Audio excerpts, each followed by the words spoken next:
My name is Ethan. I'm 32, and for the past 7 years, I've been the unofficial safety net for my entire family. I never thought of myself as someone who took care of everyone. But looking back, that's exactly what I've been doing. Whenever my younger brother, Caleb, couldn't make rent, I covered it. When Mom's car broke down, I paid for the repairs. When Dad's consulting business had a slow month, I slipped him a few hundred, just until the next client came through. I never complained, not once. I told myself it was what a good son and older brother should do, help out when he could. And I could. I have a decent tech job. I live well below my means.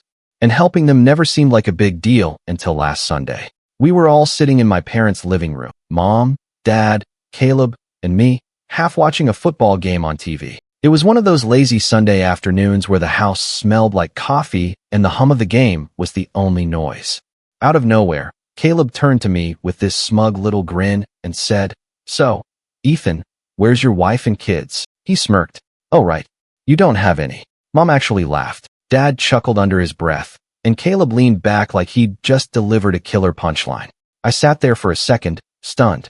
Normally, I let stuff like that slide. Caleb's always been the golden boy, younger, more charismatic, the one who somehow turns every bad decision into a charming anecdote. I've heard my fair share of digs from him over the years, but something about the way he said it this time, with that smug little grin and everyone else laughing along, hit me harder than usual. I forced a smile and said, "Yeah, no kids." But inside, it felt like something snapped. The next few minutes were a blur of casual conversation and lighthearted jokes, but my mind was somewhere else entirely. I kept thinking about every time I'd bailed Caleb out, every time I'd gone without a vacation so Mom and Dad wouldn't lose the house, every time I'd skipped something for myself so they could have what they needed. And here they were, laughing at me like I was some kind of punchline. When the laughter died down, I turned to Caleb and, in the calmest voice I could manage, said, "Where's your money?" "The money I've been giving you. I've been supporting you until today." The room went dead silent. Caleb's grin faltered. Mom's eyes widened. Dad leaned forward like he wasn't sure he'd heard me right. I didn't raise my voice. I didn't yell. But the way I said it landed like a hammer on the coffee table. And that's when everything started to shift. For a few seconds after I said it, you could have heard a pin drop. It was the first time I had ever spoken to them like that. Not with anger, but with finality. Caleb was the first to recover. He leaned forward, that grin sliding back onto his face, though it looked a little more forced this time. "Wow," he said, chuckling. "Touchy much?" "It was just a joke, Ethan." Mom gave a nervous little laugh and patted my knee like she was trying to smooth things over. "You know your brother. He's just teasing. Don't take it so seriously." I didn't answer right away. I just stared at Caleb, feeling that hot pressure in my chest that I'd been ignoring for years. "A joke," I finally said. "Right." Dad shifted in his chair. "Look, Ethan, we appreciate what you do for this family, but there's no need to get dramatic. Caleb's young. He's just having fun.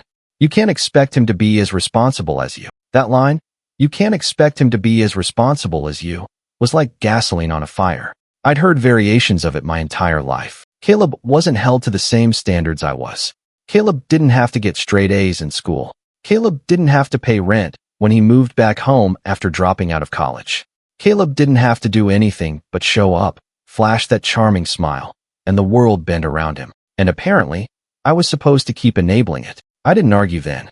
I just stood up, grabbed my jacket, and said, "I'll see you later." I didn't slam the door on my way out, but I wanted to. That night, I went home and sat at my kitchen table with my laptop, looking over my bank statements.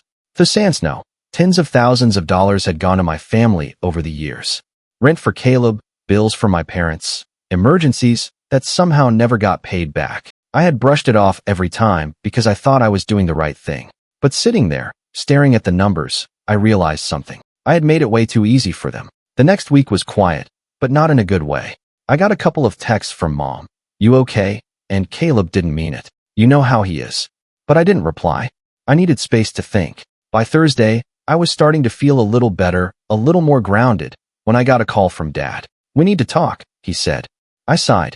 "About what?" "About the bills. The mortgage is due, and I know you usually cover the difference. You haven't sent anything this month." I felt that hot pressure in my chest again. "Yeah," I said slowly. "I'm not doing that anymore." There was silence on the other end for a beat, and then Dad said, "What do you mean you're not doing that anymore?" "I mean," I said, "that I'm done paying for everything." I'm done being the backup plan. I'm done being laughed at while I bankroll everyone else's lives. Ethan, you can't just stop. Your mother and I rely on that money. That's the problem, I said. You shouldn't. He started to get angry then. I could hear it in his voice, that low rumble he used when I was a kid, and he wanted me to know I'd crossed the line. You're being selfish.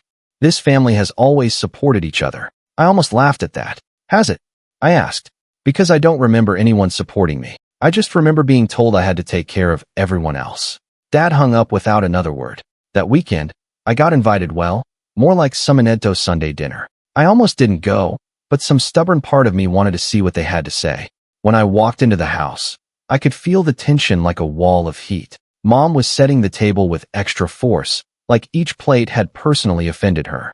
Dad was sitting at the head of the table, arms crossed, face like stone. Caleb was leaning against the counter, scrolling on his phone like he didn't have a care in the world.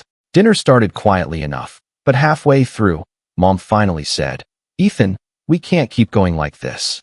Your father and I have bills. Caleb has his student loans." I cut her off. Caleb dropped out of college. She blinked, surprised, but kept going. "And you make more than enough to help out. You've always done it before." "That was before," I said. "Before I realized I'm the only one here actually trying to be an adult." Caleb looked up from his phone then, smirking. "Oh, so now you're better than us because you've got some money?" I turned to him, my voice sharp. "No, I'm better than you because I work for it. You sit around all day pretending you're figuring your life out while you burn through my paycheck." Caleb rolled his eyes. "Whatever. You're still single. Can't be that great of a life." That was the moment something inside me just settled. I wasn't angry anymore. I was done. Done explaining. Done defending. Done playing the role they had written for me since I was a kid. I put my fork down, looked around the table, and said very calmly, "I'm not paying for anything else. Not the mortgage, not Caleb's rent, not the car insurance. Nothing. If that means you lose the house, that's on you." Mom gasped. Dad slammed his hand on the table. "Don't talk like that in this house," he barked. I stood up. "Then maybe I shouldn't be in this house." I walked out before they could stop me, my heart pounding, but my head clearer than it had been in years. The next day, the calls started. Mom, Dad, even Caleb, all leaving voicemails about how I was tearing the family apart, how I was choosing money over them, how I didn't understand the pressure they were under. I listened to every single one, sitting at my kitchen table again, and for the first time in my life, I didn't feel guilty. But I could feel it coming. The next step. The moment when the pressure wouldn't just be words on a voicemail moment, they would try to force me back into my old role. And when it came, I was ready. The voicemails kept coming all week. By Friday, I had stopped even listening to them. I'd go through my day with my phone on silent, see the missed calls piling up, and feel a strange mix of dread and relief. Dread because I knew something was coming. Relief because for the first time in years, I wasn't rushing to fix everything. But Sunday morning, I got a text from Mom that was short and direct. "We're coming over." My stomach sank. I considered ignoring it, pretending I wasn't home, but I knew that wouldn't stop them. And sure enough, 20 minutes later, I heard a knock at my door. Not a polite knock, but the kind that carries an unspoken message. "Open up."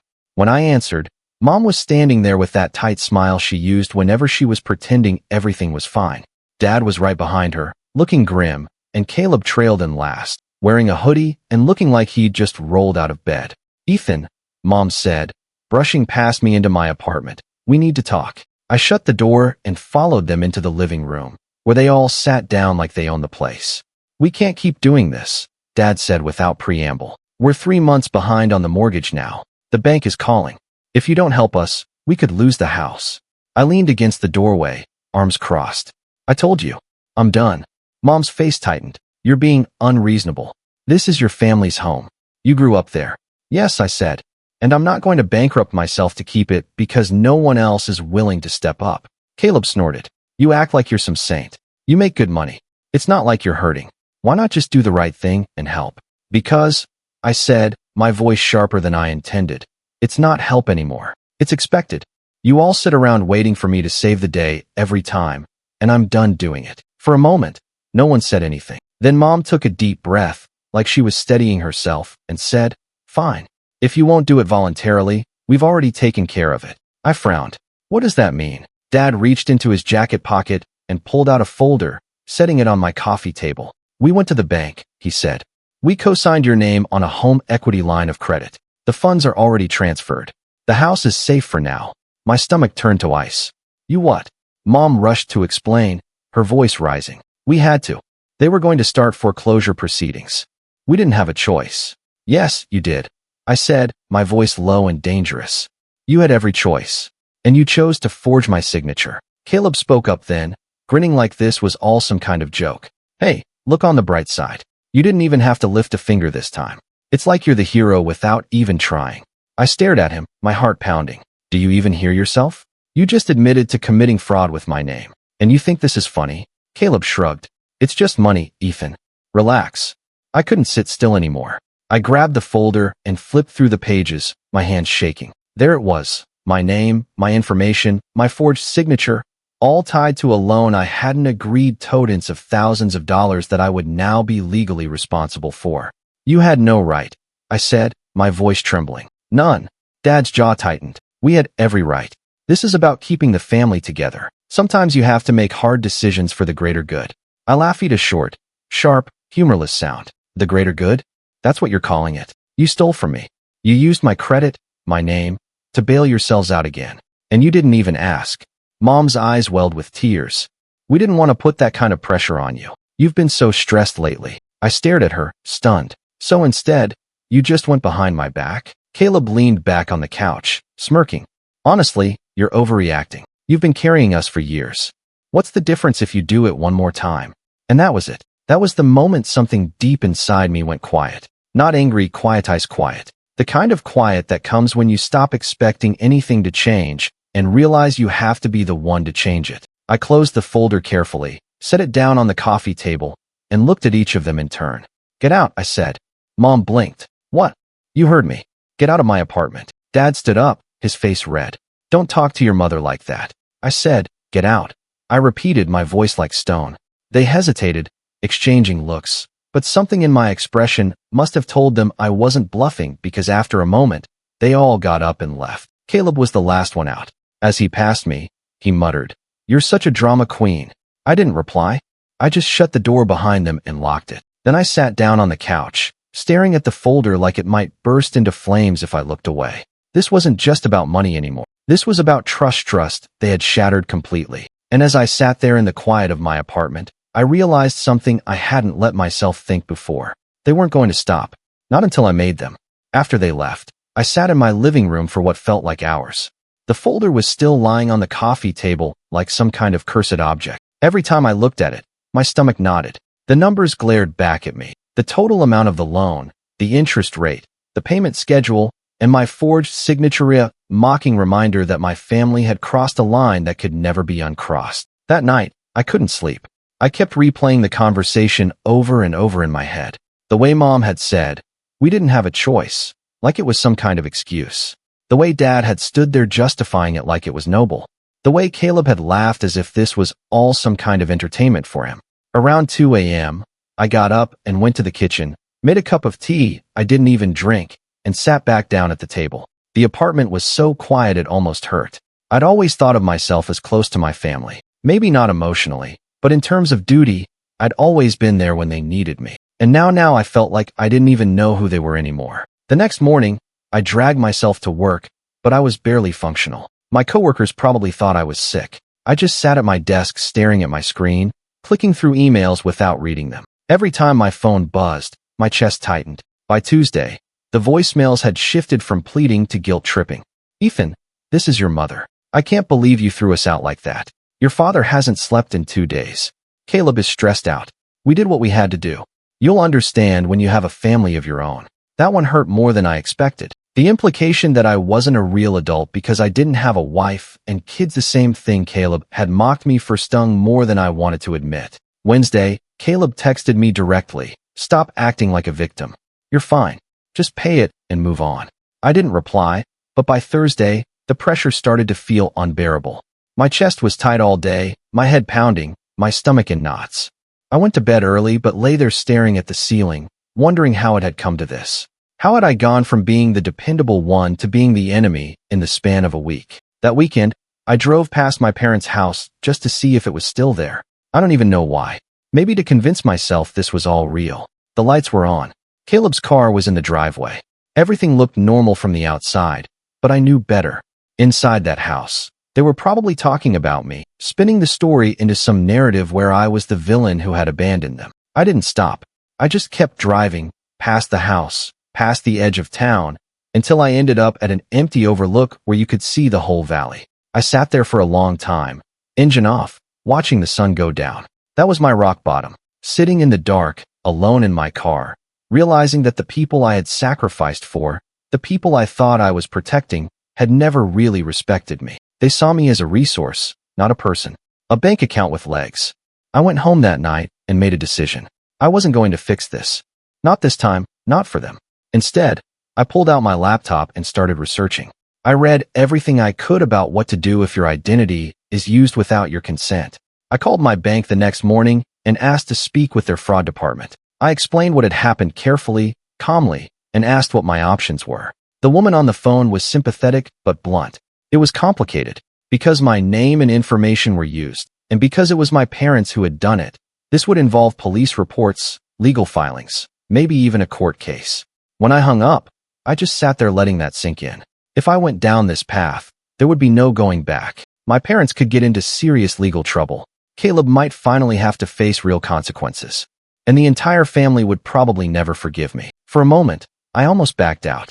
I almost convinced myself to just pay it off and keep the peace like I always had. But then I thought about Caleb's smirk, about Dad's righteous anger, about Mom's tears, not tears of apology, but tears of guilt-tripping manipulation. And I thought about how I felt sitting in that car, staring at the valley, realizing how alone I was. No, they had made their choice. And now, I was going to make mine. The next few days were a blur of quiet preparation. I pulled my credit report and locked it so no one could use my information again. I changed my passwords, updated my online banking security, and made an appointment with a lawyer. I didn't tell anyone what I was doing. Not my coworkers, not my friends, not even my aunt, who had always been the one relative I could talk to. It wasn't about revenge yet. It was about survival, about finally taking back control of my own life. But deep down, as I gathered documents and wrote everything down, I could feel something darker growing. A quiet anger, patient and steady, waiting for the right moment to strike. And I knew that moment was coming. Meeting with the lawyer was the first step, and it felt like stepping into a new world. Her name was Sarah, and she had the calm, measured presence of someone who had seen every kind of family drama you could imagine. I sat across from her in her office, clutching the folder my parents had left in my apartment like it was radioactive. "Ethan," she said after going through the papers, "this is serious. What your parents did is not just unethical, it's criminal. Forgery, fraud, identity theft. You have every right to fight this." I nodded slowly, my chest tight, but not from panic this time. "I don't want to destroy them," I said. "I just want my name cleared. I want them to understand they can't do this to me anymore." Sarah leaned back in her chair, thinking. "Then we approach it strategically. We can send a demand letter first. Formally notify the bank that you did not authorize this loan. It will trigger an investigation. That alone will put pressure on them. If your parents don't resolve it, we escalate legally." Hearing it laid out like that gave me a strange kind of clarity. For so long, I had felt like I was reacting to them, rushing to fix whatever disaster they created. Now, for the first time, I felt like I was ahead of them, like I had the upper hand. When I left her office, the air felt different, lighter. That week, I threw myself into work like a man possessed. I had been coasting for months, showing up, doing the bare minimum, going home exhausted from the emotional toll of dealing with my family. But now I had a purpose outside of them, and it showed.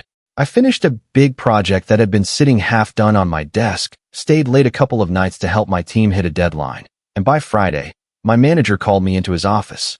"Ethan, this is excellent work," he said, holding up the report I'd just finished.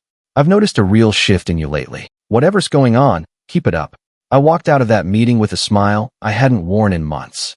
For the first time, my life wasn't about just keeping my family afloat. It was about building something of my own. I started taking better care of myself, too. I cleaned my apartment until it felt like a fresh start, stocked my fridge with real groceries instead of takeout, and even signed up for a gym membership I'd been putting off for years. Every evening, I'd go for a run or lift weights, feeling the stress bleed out of me one rep at a time. Meanwhile, Sarah sent the demand letter. The bank acknowledged it within 2 days, and just like that, things started moving. The loan was flagged for investigation. I got a call from the fraud department this time, not as the guy trying to figure out what to do, but as someone taking decisive action. This is exactly the right step, the representative told me. Once we verify the signature was forged, we can remove your liability. Hearing those words was like taking my first full breath in weeks. Of course, my family didn't take it well. Mom called, crying. "Ethan, how could you do this? The bank called us. Do you know what you're putting us through?" I listened calmly, then said, "Yes, exactly what you put me through." She went quiet after that. Caleb sent me a string of angry texts, most of them saying things like, "You're ruining everything, and if the house gets taken, it's your fault." I didn't reply to a single one. Instead, I started quietly preparing for whatever would come next. I opened a separate savings account, moved some of my money into it, and set up automatic transfers to build it even faster. I updated my will and beneficiaries, something I'd never bothered with before, and even consulted a financial advisor. "Your situation isn't uncommon," the advisor said when I explained why I wanted to protect my asset. "A lot of people with financially dependent families don't realize they need to shield themselves legally until it's too late. You're doing the right thing." I walked out of that meeting with more than just peace of mind. I had a plan. And as the weeks went by, things kept getting better. I got a raise at work, nothing huge, but enough to feel like my efforts were paying off. I started sleeping through the night again. The tightness in my chest eased. Even my apartment started to feel different, warmer, quieter. Mine. One Friday evening, I found myself standing at my window, looking out at the city lights, holding a glass of wine. And for the first time, I didn't feel that crushing weight of responsibility. I felt free. But under that freedom, something else was building. Not just relief, not just peace, something sharper. Because every voicemail from my parents, every passive-aggressive text from Caleb, every attempt to make me feel guilty was fuel. And I wasn't just ignoring it anymore. I was collecting it. I started saving every message, every voicemail, every text. Sarah told me to keep a record of everything, and I did. Not just because it was legally smart, but because each one reminded me why I was doing this. This wasn't about money anymore. It was about drawing a line, about making sure they understood that if they crossed me again, there would be consequences. And the more I thought about it, the more I realized I wasn't just going to stop them this time. I was going to make sure they never tried this again. By the time the bank's fraud investigation really got underway, I had already shifted into a different mindset entirely. The Ethan who used to panic whenever his phone lit up with a family call was gone.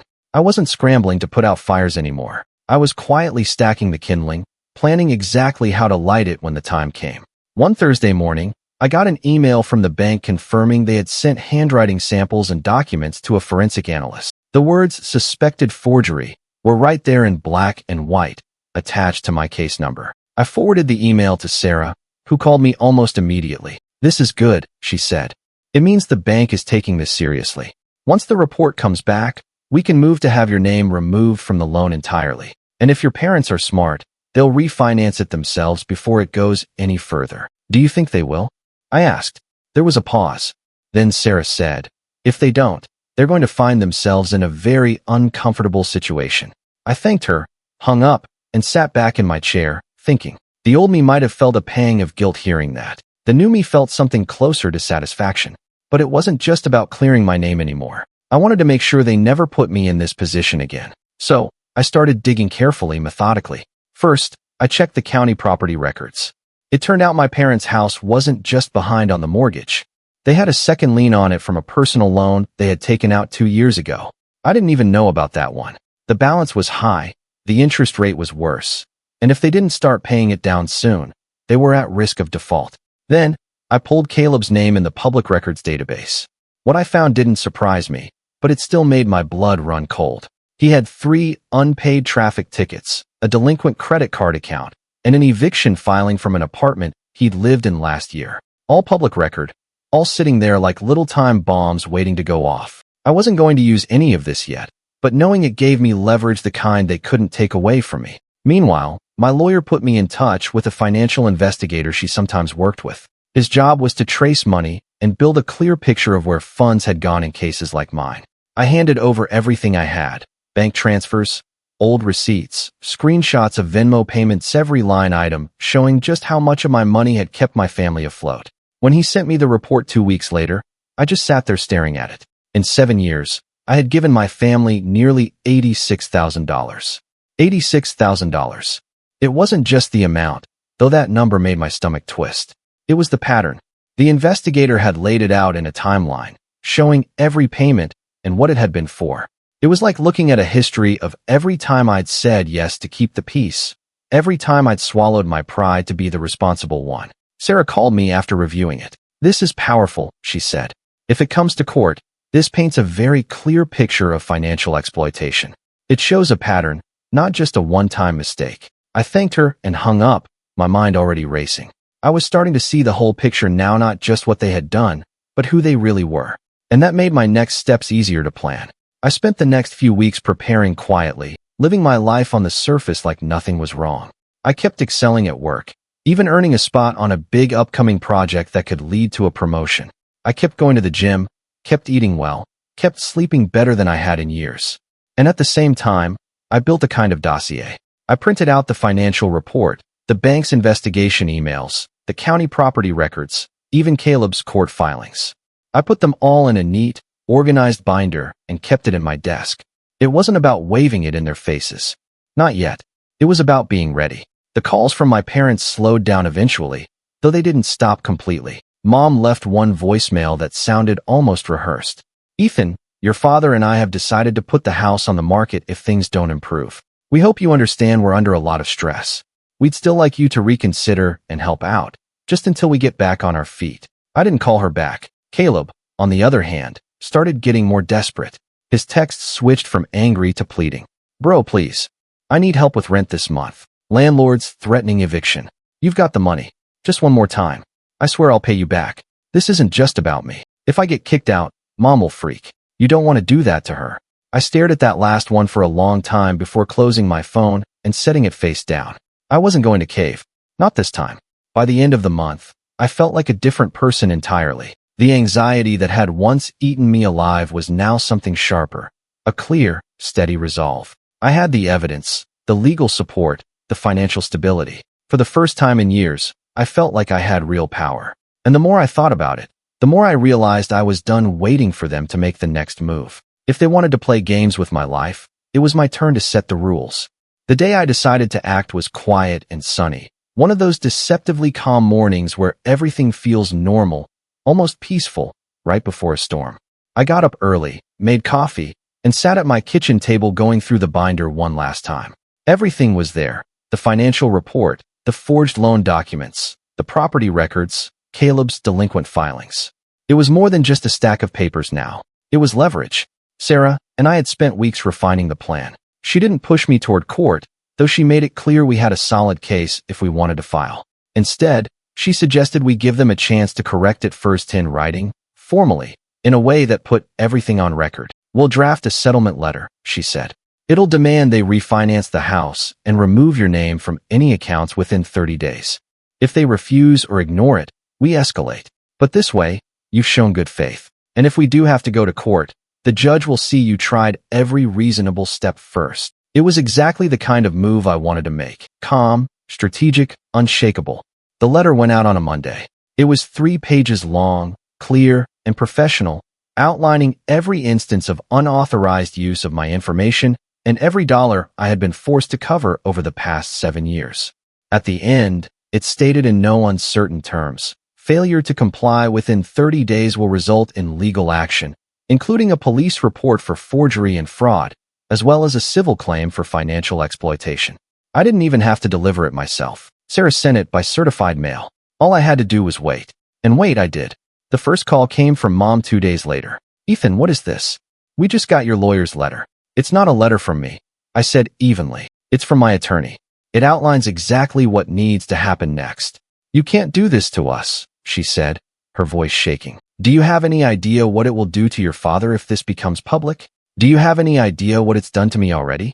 I asked. There was a long pause before she said, "We'll talk about this at dinner. Sunday. Please come." I almost said no. But then I realized this was exactly the moment I had been preparing for. Sunday came, and I arrived on time, binder in hand. The house felt smaller than I remembered, cluttered, a little shabby, like the strain of the last few months had settled into the walls. Mom and Dad were waiting at the kitchen table. Caleb slouched in a chair off to the side. "Ethan," Dad started, "this is ridiculous." You're threatening to drag your own family into court. Over money. No, I said calmly, setting the binder on the table. Over fraud. Over 7 years of being used like a personal ATM. Over the fact that you thought forging my name was an acceptable solution to your problems. Caleb rolled his eyes. Here we go again.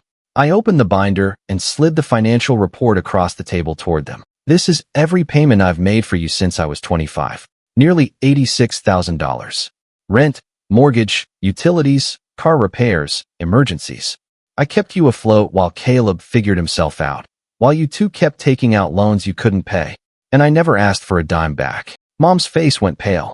I took out the forged loan documents next and laid them on top of the report. But this is where it stopped being help and started being theft. Dad's jaw worked, but he didn't say anything. Then I looked at Caleb. And you think this is all some big joke? You think you can keep calling me every time you run out of money and I'll just bail you out again? But here's the thing. I've got every eviction filing with your name on it, every unpaid bill, every delinquent account. I know exactly how deep you're in. Caleb's smirk faltered. I leaned back in my chair, calm, steady. Here's what's going to happen. You're going to refinance the house and remove my name from the loan within 30 days. You're going to stop using my information for anything, ever again. And you're never going to ask me for money again. If you don't, I file this binder with the court, and the three of you can explain yourselves to a judge. Silence. Finally, Mom spoke, her voice small. And if we can't refinance? I met her eyes. Then you lose the house. And that will be on you, not me. Caleb muttered something under his breath, but one sharp look from Dad shut him up. I stood, collected my binder, and walked to the door. You have 30 days, I said, turning back one last time. Use them wisely. When I left, I didn't feel triumphant, exactly. Not yet. But I felt something better. I felt in control. And as I drove home, a strange calm settled over me. Whatever happened next, it would be on my terms. The 30 days that followed were quiet, unnervingly so. No calls, no texts, no guilt-tripping voicemails. For the first time in years, my phone wasn't lighting up with family drama every few hours. At first, it was almost disorienting. Then, slowly, it started to feel good, peaceful, like breathing fresh air after living too long in a smoke-filled room. Sarah checked in every week, keeping me updated on the bank's progress. 2 weeks in, she called with the news I'd been waiting for. The handwriting analysis came back. The signature was confirmed as a forgery. You are officially cleared of any liability for the loan. They'll issue you a formal letter in the next few days. I sat there at my desk, holding the phone to my ear, feeling something in my chest unwind. So that's it. That's it, Sarah said. From here, the bank will hold your parents responsible for the debt. Whether they refinance or not is up to them. That night, I poured myself a glass of wine and sat on my balcony, looking out over the city lights with a strange mixture of relief and anticipation. The weight I'd been carrying for years had finally been lifted. I wasn't just free. I was untouchable. And then the real fallout began. 2 days later, Mom called. When I didn't answer, she left a voicemail, her voice shaking. They called, Ethan. The bank called. They said the loan is now solely in our names. We can't make the payments. Your father is talking about selling the house. I don't know what we're going to do. I listened to the message twice, then deleted it. I didn't feel smug exactly, but I didn't feel guilty either. They had brought this on themselves. By the 4th week, the house had officially been listed for sale. I found out not from them, but from the property records I'd been quietly monitoring. They must have priced it low, because it went under contract fast. The following Sunday, Mom texted me again. Dinner one last time. Please come. I hesitated for a long moment before agreeing. Not because I thought they deserved it, but because I wanted to see this through to the end. When I arrived, the house was half empty. Boxes lined the hallway. Furniture was missing from the living room, and there was an air of something final in the air. Mom looked tired, older somehow. Dad was sitting at the kitchen table with a stack of papers in front of him, his jaw set. Caleb was pacing, his hands jammed into his hoodie pocket. This is what you wanted, right? Caleb said as soon as I walked in. House is gone. We're screwed. Congratulations. I didn't rise to the bait. No, I said calmly. This is what you chose. I gave you 30 days to fix this without losing the house. You didn't. Mom sat down heavily, her eyes glassy. We couldn't qualify for refinancing without you. We tried. We really did. I almost believed her. Maybe they had tried, but it didn't matter anymore. The point wasn't whether they had made an effort. The point was that they had finally been forced to carry the weight themselves. Dad looked up from the papers. We'll have enough from the sale to pay off the debt. Barely. After that, we'll rent for a while. I nodded. Good. That's what responsible adults do. They live within their means. Caleb snorted. Easy for you to say. You've always had money. I turned to him, my voice sharper now. I had money because I worked for it. Because I didn't blow it on vacations I couldn't afford, or max out credit cards, or ignore my bills until someone else had to pay them. Caleb looked away, his face red. Mom's voice was small. So that's it then? You're really cutting us off. I took a deep breath. I'm not cutting you off. I'm just stepping back. I'm not your safety net anymore. If you fall, you fall. And you figure out how to get back up without calling me. Silence settled over the kitchen. It wasn't the tense, angry silence from before. This was something heavier. Acceptance, maybe. I stood, looking around the house one last time. The house I'd grown up in. The house I had fought so hard to save for so long. You know, I said quietly, I used to think it was my job to keep this house standing, to keep all of you standing. But maybe this was what needed to happen. Maybe losing it is what finally forces all of us to grow up. No one said anything. I walked to the front door, hand on the knob, then turned back one last time. This is the last time I'm coming here. The next chapter of my life doesn't include this house or the version of me that lived in it. If you want to be part of that next chapter, it has to be on different terms. Equal terms. And with that, I left. Driving away, I felt a strange mix of grief and relief. The house was gone, but so was the burden I had carried with it. For the first time in years, my future felt like it belonged entirely to me. When I got home, I put the binder back in my desk drawer. Not out of spite, not as a threat, just as a reminder, a record of where I'd been, what I'd survived, and what I'd finally walked away from. As I closed the drawer, I caught my reflection in the dark window and saw something I hadn't seen in a long time. I was smiling.